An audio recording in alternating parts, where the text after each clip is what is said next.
This portion is brought to you by SM Supermalls. Pag-ibig Fun, tapat na serbisyo mula sa puso. House Talk Inc., where your stories begin. Tunghayan natin ang journey ng dalawang MAAP alumni from cadetship to the top of their careers. Diyosa Makinista. Wow, kakaibang title. Yes, Bakit po. Diyosa Makinista, AJ? Yes po. Yung Diyosa Makinista po, nagsimula po ito sa first vessel ko. Okay. Yung first captain ko po on board, tinanong kung sino yung favorite na artista ko. Okay. And then, ang sinabi ko po si Ann Curtis, Wow. si Angel Locsin, O, mga Bea Diyosa nga. Alonzo, opo. Oo. Tapos ang sabi niya, okay, sige, since ikaw yung nag-iisang Becky or Dito, sa loob bakla, ng barko. dito sa barko, Oo. ikaw yung nag-iisang muse namin dito sa barko, papangalanan kitang Diyosa. Ah. At dahil ikaw ay nasa engineering department, Oo. lalagyan natin ng makinista. Kaya po nabuo po yung salitang Diyosa Makinista na simula po noon hanggang ngayon po, bit-bit ko po yung bansag na yon. Kailan mo na-feel na parang, teka muna, parang babae ako? Kailan mo na-feel yun? Since nung nagkaisip po ako, Talaga? Bata yes ka pa po, lang? bata pa lang po, alam ko nang kakaiba ako pero hindi ko alam na bakla yung tawag doon. Okay. Alam ko po sa sarili ko na iba ako sa mga normal na lalaking nakakasama ko. Ganun po. Pero dati ba parang malumanay ka na? Yun na po. Mahinhin ka na talaga? Opo, mahinhin na po. Malumanay na po. Okay. Pero, nung pumasok ka ng MAAP, walang malumanay doon, Yes walang po. mahinhin doon. Opo. Sabi mo nga, ikaw'y pumapasok doon sa mga obstacle courses na yan. Paano mo nakayanan yun? At first po, open na po ako. Open ka. Loud and proud na po ako. Nung college lang po, sa MAA po, itinago ko po talaga. Nagkaroon po ako ng lakas ng loob, mag-come out na, Oo. at ipakita yung tunay kong pagkatao. Kailan? Nung si President po, si Vice Admiral Oo. Santos po, nagsabi po sa amin na MAAP doesn't discriminate. Yo. Yes po, from that point in time, nagkaroon na po ako ng lakas ng loob na ipakita po kung sino po ako at kung ano talaga ako. Luckily po, yung mga classmates ko mababait. Very welcoming sila. And so, right now, syempre, ikaw ay nag-graduate na. Yes. So, ano naman yung pakiramdam nung nag-graduate ka? Naku, natapos ko na rin. Hindi na ito, mahaba na, pwede na humaba yung buhok ko. Ano ang Yes po. pakiramdam nun? Masaya po. Nung time po nag-graduate ako, ang pakiramdam ko noon, para akong nakalaya. Pero kung iisipin ko po siya ngayon, nakakamiss po ang MAAP. Nakakamiss po sa loob ng academy. Going to the real world na tayo, AJ, dahil sabi mo nga, nung ikaw ay kadete, kahit na sabihin mong nakikita ng mga classmates mo na different ka, pero they were kind enough not to really expose you that time. Yes po. Ito real world. Pag real world, medyo harsh ang mga tao dito. So, kailan ka naka-experience ng discrimination? On my first vessel po, as Doon an pa lang. engine cadet. Doon Doon pa pa lang lang, po. oo. Naka-experience na po ako ng discrimination Anong po. sinasabi sa'yo? Bakit daw ako nagbarko? Hindi ko daw kakayanin. Wala daw akong kakayahan na maging engineer kasi bakla ako. Mas bagay daw sa akin na nagpa-parlor na lang. O magkulot? Magkulot-kulot na lang, maggupit na lang sa parlor. Oo. Tapos, malas daw po yung bakla sa barko. Aalunin daw po. May masamang pangitain daw po na dala yung bakla po. So, how do you react? And anong ginagawa mo? Of course, masasakit na salita yon, ha? Natakot po ako. Okay.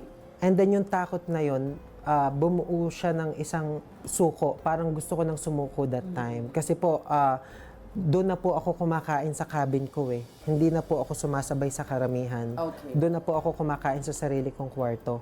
Kasi po, kapag doon ako kumain sa mess room, pupulutanin po nila ako, pagtitripan nila ako, kakantsawan nila ako, lalaitin nila ako. Kaya mas pinipili ko na lang na kumain at mag-stay po sa kwarto ko. Oh, pero hindi ka ba nakaisip na naku, baka may mangyari sa akin dito? Yun po yung iniisip ko. Oo. Kaya nung nagka-signal po kami, meron na pong social media nun eh. Nung nagka-signal kami, tinawagan ko po yung mama ko. Sabi ko, ma, parang gusto ko nang tumigil. Parang gusto ko na lang maghanap ng trabaho sa lupa. Tapos ang sabi ng nanay ko, kapag ka naiisip mo ng sumuko, isipin mo lang kung bakit ka nagsimula. Anong diferensya noon at ngayon? Yung difference po is kung dati po, sobra yung discrimination na nararamdaman ko sa ibang kasamahan ko po sa barko. Ngayon po, meron pa rin, pero kaya ko na pong makontrol. Okay. Siguro po dahil may posisyon na rin ako, kaya hindi na po nila ako masyadong nilalait or dinidiscriminate. Pero nandyan pa din po. Meron Behind pa my rin. back, behind my back, alam ko po na Merong nagsasabi. nadi-discriminate pa rin ako, but it doesn't matter anymore. Ngayon, right now, sabihin na natin na ito na yung pinakarurok AJ. Chief Engineer ka na, di ba? Iba na yung estado di ba? Yes Anong po. nararamdaman mo ngayon? Masaya po. Very accomplished. Kasi po sa wakas, naibigay ko na po yung pangarap ng nanay ko para sa akin. Naibalik ko na po sa kanya na, Ma, may chief engineer na anak ka na dati, pinapangarap lang natin, pero ngayon, pagkatapos ng 10 taon, may lisensyadong anak ka na chief engineer. So, eto na. Ang tanong ko, di ba? Imagine, official ka kasi talaga pag akyat mo ng barko, di ba? Tapos ngayon, ikaw ay nasa rurok. Pero Yes, during those times, I'm sure may napundar ka. Ang una ko po munang sinolve is yung pong mga utang po namin. Opo. Okay. So, nagbayad ka talaga ng utang? Nagbayad po muna ako ng utang namin po. Okay. After po nun, na dahan-dahan po ako nagpundar ng lupa. Kaya po, ang pinakauna kong pinundar, mga lupa po. Mga lupa. Yes po.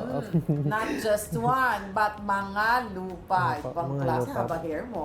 Ha? So, yun talaga ang bilhin Yes po. lupa. Bakit lupa? Kasi po, lumaki kami na nagre-renta lang ng bahay. Walang sariling bahay. Yung tipong wala kang sasabihin na bahay namin to. Wala po kaming ganon. Palagi po kaming lumilipat sa iba't ibang bahay po na marerentahan. Kaya po, nung nagkaroon ng pagkakataon na makabili po ako ng mga property po, yun po agad yung inuna ko. Yes Diba po. kakaibang storya ng buhay nila? Alright. So ngayon, ano pa ang gustong magkaroon ni AJ? Ano pa yung pangarap ni AJ? Unang-una po, gusto ko pong maka-acto na ng chief engineer. Kung ibibigay po ng Panginoon, sana po magamit ko na po yung lisensya ko as chief engineer. Pangalawa, gusto ko pong magpatayo ng commercial building po. Yun na po yung magiging passive income ko po. In case na tumigil na po ako sa pagbabarko. So nag-iisip ka talaga ng ganyan, ng fallback mo? Yes po, fallback po. Kasi po sa edad ko ngayon, mahirap po kapag ka, for example po, na-aksidente ka sa barko, which is wag naman po sana, or hindi ka na po tanggapin kasi unfit to work ka na po, unfit for sea duty ka na po, meron po akong fallback, meron po akong investment na kahit na tumigil ako sa pagbabarko, meron pong passive income po sa akin. So, ikaw, alam mo for a fact na hindi forever ang pagiging marino? Yes po. Alam mo yan? Yes po.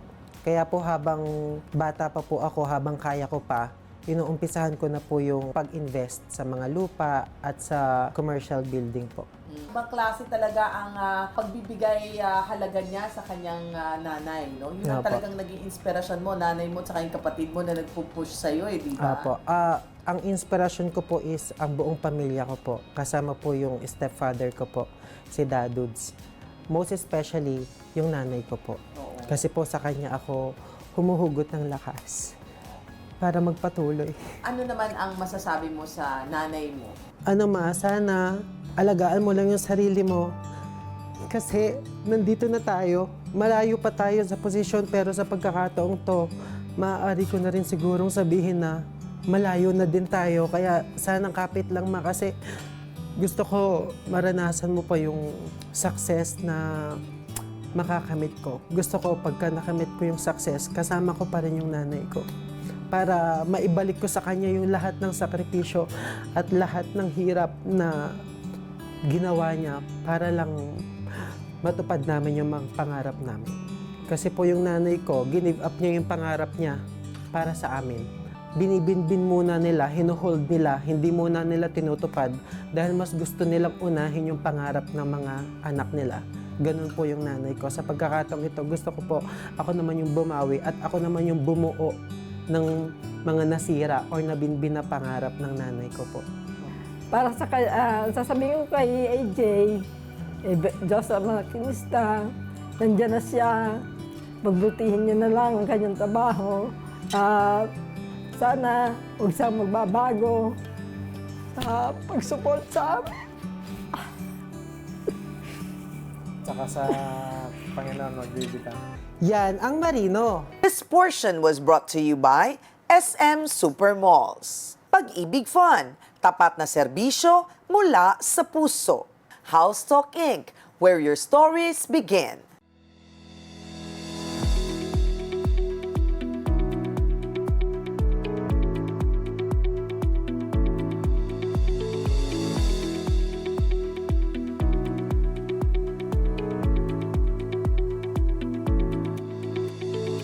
Light and homey. At House Talk Inc., we believe in building your dream home.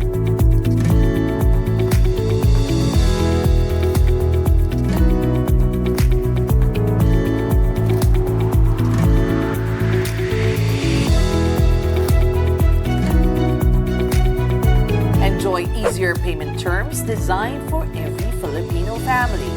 Plus, a safe neighborhood and a community where you proudly belong. The future you envision can finally take shape with the Granary.